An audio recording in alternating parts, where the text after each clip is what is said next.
하나님의 말씀은 마태복음입니다.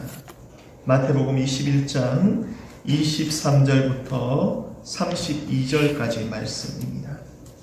마태복음 21장 23절부터 32절까지 말씀을 교독하도록 하겠습니다. 마태복음 21장 23절부터 32절까지입니다. 교독하십니다. 예수께서 성전에 들어가 가르치실세 대제사장들과 백성의 장로들이 나와 이르되 내가 무슨 권위로 이런 일을 하느냐 또 누가 이 권위를 주었느냐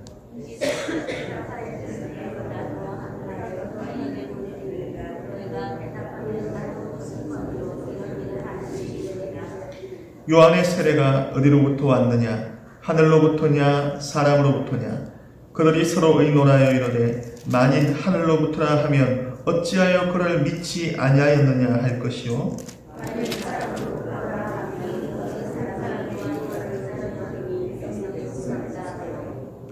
예수께 대답하여 이르되 우리가 알지 못하노라 하니 예수께 이르되 나도 무슨 권위로 이런 일을 하는지 너희에게 이르지 아니하리라.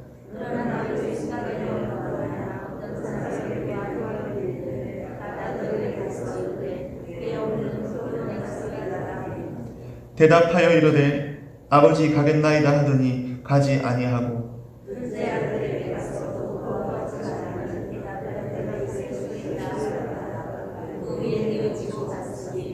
그들 중의 누가 아버지의 뜻대로 하였느냐 이르되 둘째 아들이니이다. 예수께서 그들에게 이르시되 내가 진실로 너희에게 이르노니 세리들과 창녀들이 너희보다 먼저 하나님의 나라에 들어가리라.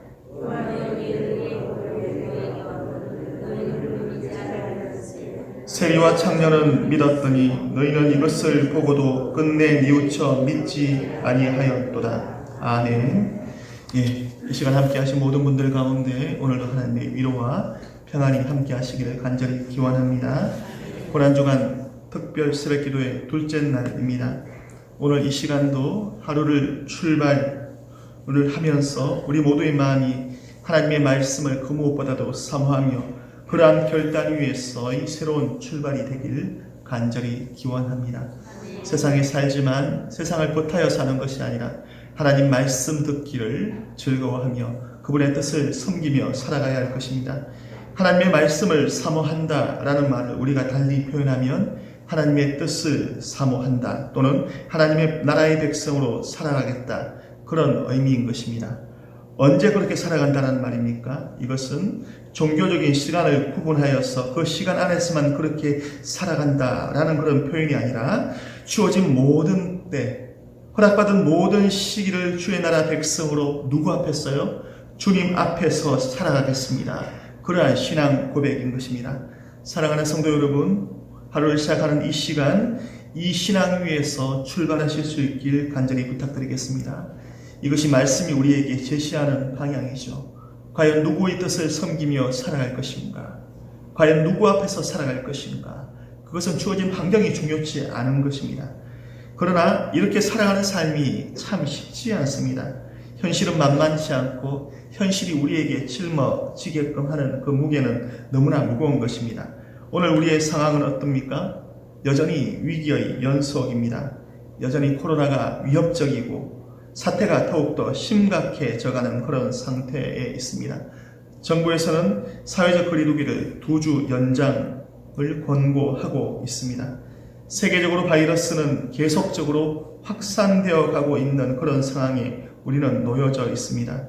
그러나 그러함에도 불구하고 이 땅을 살아가는 성도는 코로나의 위협에 굴복하는 것이 아니라 그조차도 누가 주관하시며 우리는 이해할 수 없지만 그럼에도 불구하고 하나님께서 주관하시며 하나님께서 섭리하고 계시는 것입니다.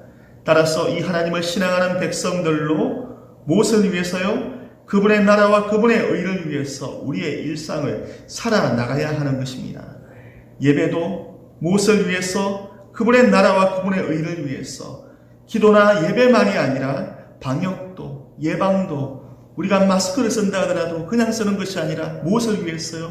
하나님의 나라와 하나님의 영광을 위해서 우리가 예방을 해야 되는 것입니다. 밥을 먹어도 무엇을 위해서? 하나님의 나라와 하나님의 뜻을 위해서, 그 영광을 위해서 공부도 그러하여야 되고 우리의 모든 일상을 그러한 삶으로 하나님께 영광을 돌려드리는 삶을 살아야 하는 것이 저와 여러분들의 길인 것입니다. 먼저 그 나라와 의를 구하라. 그 나라와 의를 그리하면 이 모든 것을 어떻게 하신다고요? 너희에게 더하시리라. 우리의 모든 염려는 이 모든 것에 있죠. 하나님의 나라와 하나님의 뜻도 중요하지만 하나님, 우리의 이 모든 것도 중요하잖아요. 그런 질문을 던지는데 이 질문 앞에 담겨 있는 것이 무엇입니까? 이 모든 것은 하나님께서 이미 다 준비하셨다. 너희의 모든 염려, 필요 하나님께서 다 허락하셨으니 이것을 하나님께서 공급하실 터이니 너희는 하나님의 나라와 하나님의 의를 위해 살아가라. 이것이 말씀이 우리에게 제시하시는 그런 명확한 그런 방향인 것입니다. 오늘 말씀을 통해서 권위에 대한 말씀을 드리려 합니다. 고난주간 둘째 날 화요일 주님의 행적 중 우리가 주목해야 될 내용은 오늘 본문을 통해서 소개한 바와 같이 이스라엘의 지도자로부터 우리 주님께서 권위에 대한 도전을 받으실 사건을 본문이 우리에게 소개하고 있는 것입니다.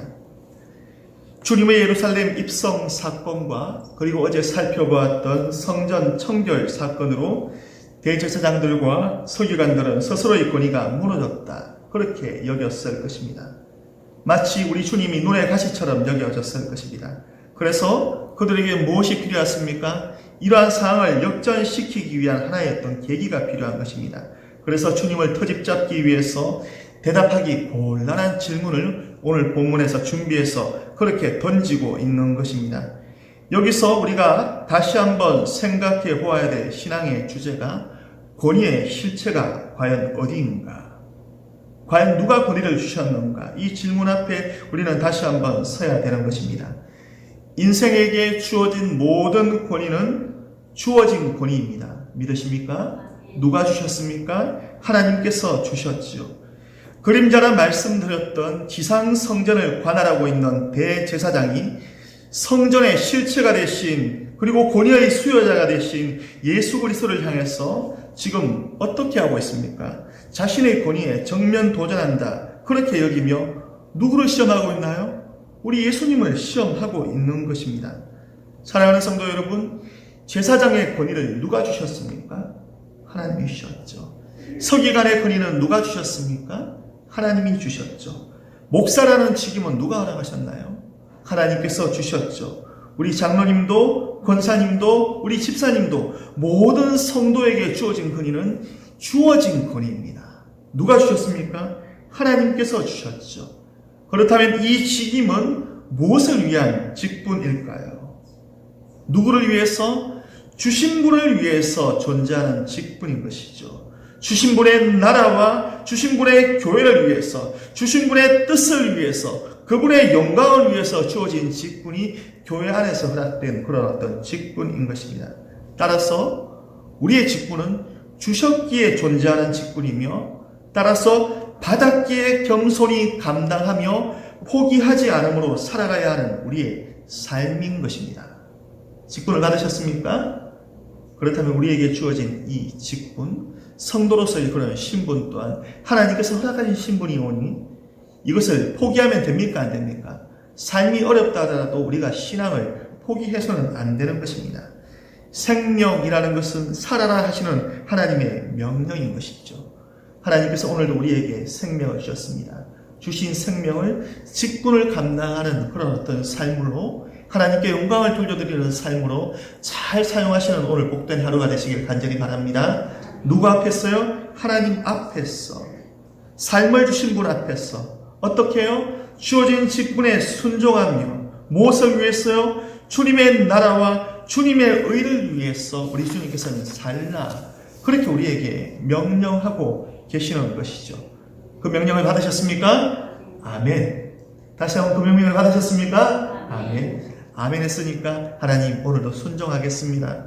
하나님 삶이 힘들어도 오늘도 포기하지 않겠습니다. 하나님 저를 붙들어 주십시오. 그러한 고백이 이 아멘의 그런 고백 안에 다 담겨져 있는 것입니다. 그러나 오늘 본문 안에서 영적으로 둔감하였던 제사장들은 하늘의 대제사장 되신 예수님의 사역을 월권으로 여겼습니다. 그리고 이런 질문을 던집니다. 23절, 내가 무슨 권위로 이 일을 하며 누가 이 권위를 주었느냐. 이 말씀을 우리가 생각하면서 속담 하나가 떠오르는데요. 한국 속담입니다. 하룻강아지 뭐 무서운지 모른다? 법 무서운지 모른다. 근데 우리가 하룻강아지가 본래가 하룻강아지가 본래적인 의미라고 합니다. 하룻강아지 했을 때 태어난 지 1년 된 그런 강아지가 원래 본래 의미라고 하는데요. 아무튼 참 겁도 없이 주님 앞에 이런 질문을 던지고 있는 것입니다. 하지만 우리 주님께서는 이 겁없는 질문을 그냥 감정적으로 응수를 하시는 것이 아니라 반박할 수 없는 그런 질문으로 응수하고 계시는 것입니다. 뭐라 말씀하십니까? 24절 말씀을 우리 같이 한번 읽어보겠습니다. 24절입니다. 예수께서 대답하시되 나도 한 말을 너희에게 물으리니 너희가 대답하면 나도 무슨 권위로 이런 일을 하는지 이르리라. 아멘. 자, 질문을 던지는데 답을 하시는 것이 아니라 질문으로 응대를 하고 있는 것이죠. 자, 질문이 무엇입니까? 요한의 세례가 만약 내 말에 대답을 하면 내가 무슨 권위로 이 일을 하는지 말하겠다. 그렇게 이야기하는 것이죠. 자, 간혹 우리가 이단들을 접할 때마다 그 이단들이 많은 질문을 이렇게 던집니다. 그러나 질문을 던지면서 이미 그 사람들은 모범 답안을 다 가지고 있습니다. 그 답이 정확한 답은 아닙니다. 틀린 답변이지만, 그러나 이단들이 당황할 때는 뭐냐면 질문을 답으로 응수하는 것이 아니라 오히려 질문을 던질 때 이 사람이 굉장히 당황하게 되는 것입니다. 계속해서 주님께서는 25절에 이렇게 말씀하십니다. 요한의 세례가 어디로부터 왔느냐? 하늘로부터 왔느냐? 아니면 사람으로부터냐?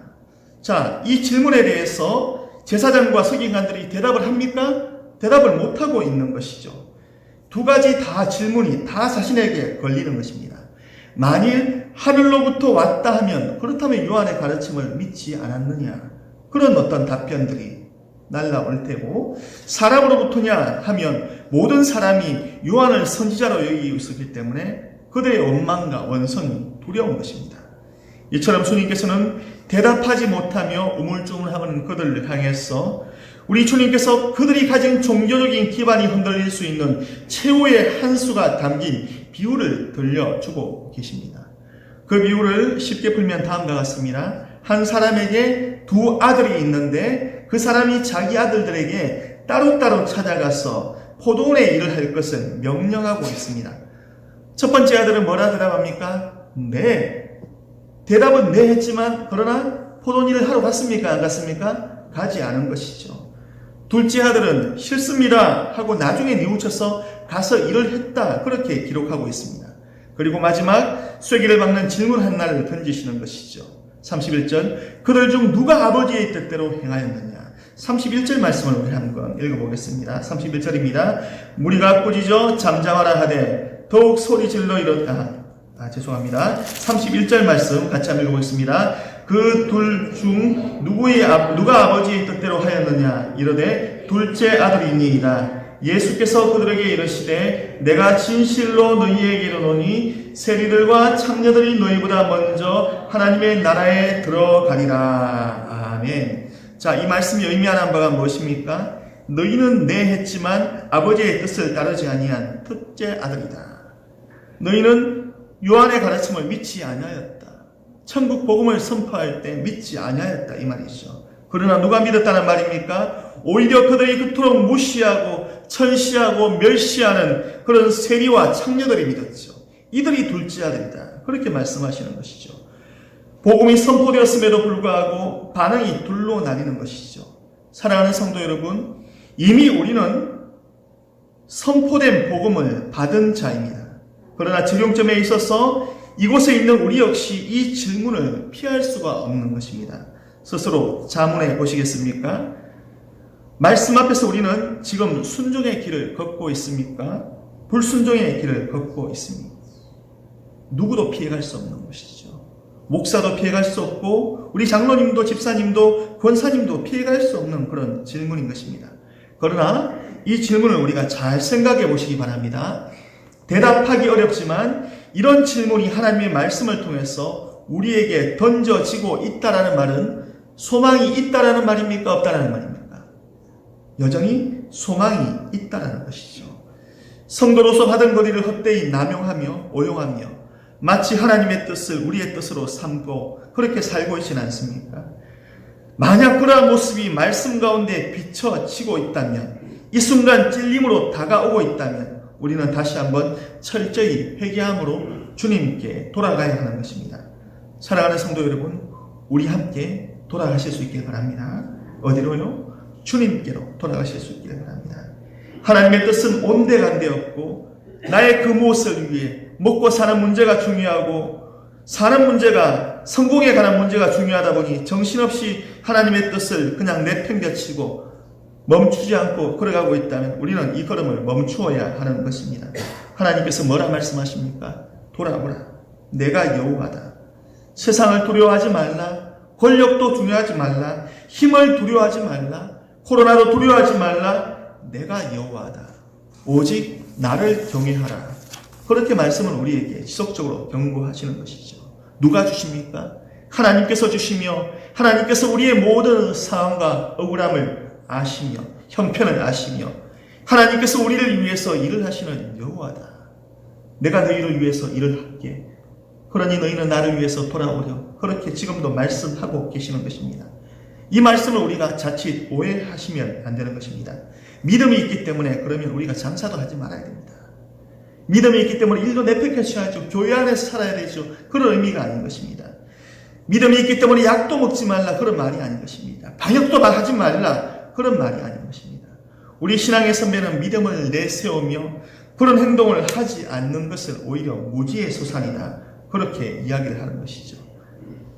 자신의 건강을 위해서 우리는 약도 먹고 치료도 받아야 됩니다. 그조차도 하나님의 은혜인 것이죠. 하지만 행하는 모든 일들을 우리가 약이 목적이 되는 것이 아니라, 건강이 목적이 되는 것이 아니라 무엇을 위해 약을 먹어야 됩니까? 하나님의 뜻을 위해서, 하나님의 영광을 위해서 주어진 모든 삶을 순종하며 살아가야 한다. 그런 의미인 것입니다. 사랑하는 성도 여러분, 우리는 오늘 이렇게 예배를 드리고 있지만 그러나 일상으로 흩어지게 되는 것입니다. 각자 주어진 그런 역할들이 다 다릅니다. 그러나 그 삶을 살아가는 자에게 주어진 그런 답은 명확합니다. 무엇을 위해서요? 하나님의 영광을 위해서, 하나님의 나라와 하나님의 뜻을 위해 우리에게 주어진 각자의 일생을 살아가기로 다시 한번 결단하시기 바랍니다. 사랑하는 주의 백성 여러분, 우리가 우리의 뜻을 앞세우며 하고자 하는 모든 일들을 모두 멈추고 우리를 통해 오직 하나님께서 행하실 수 있도록 우리의 삶을 통해서 오직 하나님께 영광을 돌려드리실 수 있길 간절히 부탁드리겠습니다. 사랑하는 여러분, 본문 안에서 우리 주님께서는 허망한 인생들의 이러한 도전을 받으시며 묵묵히 아버지의 뜻을 성취하시며 지금 어디를 향해서 걷고 계십니까? 골고다를 향해서 이미 자신의 죽음을 알고 그렇게 예고하시며 묵묵히 섬기며 하나님의 나라와 하나님의 뜻을 위해서 우리 주님께서 걷고 계시는 것입니다. 그 걸음이 누구를 위한 걸음입니까? 주의 백성들을 위해서 주님께서 그리스도께 허락하신, 하나님께서 그리스도에게 허락하신 그 백성들을 위해서 묵묵히 섬김의 길을 걷고 있는 것입니다. 그러나 만약에 말입니다. 만약 우리 주님께서 중도에서 그것을 완수하지 못하고 멈추셨다면, 하나님 도저히 못하겠습니다, 그만두겠습니다, 포기하셨다면, 그렇다면 우리에게 소망이 있습니까? 우리에게는 소망이 없는 것이죠. 우리의 존재도 우리의 가치도 우리에게는 아무런 이유도 없는 그런 인생인 것입니다. 그러나 주님께서 다 이루셨습니다. 그러나 주님께서 우리의 죄책을 다 짊어지셨습니다. 그러나 주님께서 십자가에 달려 돌아가심으로 우리의 모든 문제를 다 지불하셨습니다. 우리가 지불할 수 없었기에 우리 주님께서 다 지불하신 것입니다. 테텔레스타이, 다 이루었다. 마지막 외침을 하나님께 선포하시며 그렇게 마지막을 맞이하신 것입니다. 오늘 허락받은 이 하루도 주님의 권위에 순종하며 주신 분의 뜻을 위해 살아가는 하루가 되시기를 간절히 바랍니다. 우리가 걷는 이 길이 힘들고 어렵지만 그러나 우리가 걷는 이 길 끝에 누가 기다리고 계십니까? 착하고 충성된 종아, 잘하였다. 우리 주님께서 기다리고 계시는 그 길들을 우리가 걷고 있는 것입니다. 그날을 고대하며 인내하며 오늘도 충성하는 저와 여러분들의 복된 삶이 되시기를 간절히 기원합니다. 기도하겠습니다. 사랑과 은혜가 충만하신 아버지 하나님, 오늘도 저희를 깨워주시고 주님의 말씀이 있는 이곳까지 불러주시니 감사드립니다. 비록 힘겹고 어려운 시기를 만나 이렇게 살아가고 있지만 말씀을 통해 주신 교훈과 같이 저희들의 삶이 주님의 나라와 주님의 뜻을 섬기며 살아가는 저희들의 일생이 되게 하여 주시옵소서. 모든 권위가 아버지께로 비롯됨을 다시 한번 기억하게 하여 주시옵소서. 세상을 두려워하며 권력에 타협하며 굴복하는 삶이 아니라 오직 여호와를 섬기며 예배하는 이 시대의 승리자가 되게 하여 주시옵소서. 하나님, 오늘도 문영수 권사님 하나님의 은혜에 감사해서 주님 은혜 아니면 살 수 없습니다. 그러한 고백으로 하나님 귀한 예물을 하나님께 올려드렸습니다. 하나님, 우리의 신분이 그렇습니다. 주님의 은혜가 아니고는 살 수 없는 그런 인생을 잘 알고 하나님께 감사하는 삶을 살아갈 수 있는 우리 모두가 되게 인도하여 주시옵소서. 예수 그리스도의 이름으로 간절히 기도드리옵나이다. 아멘.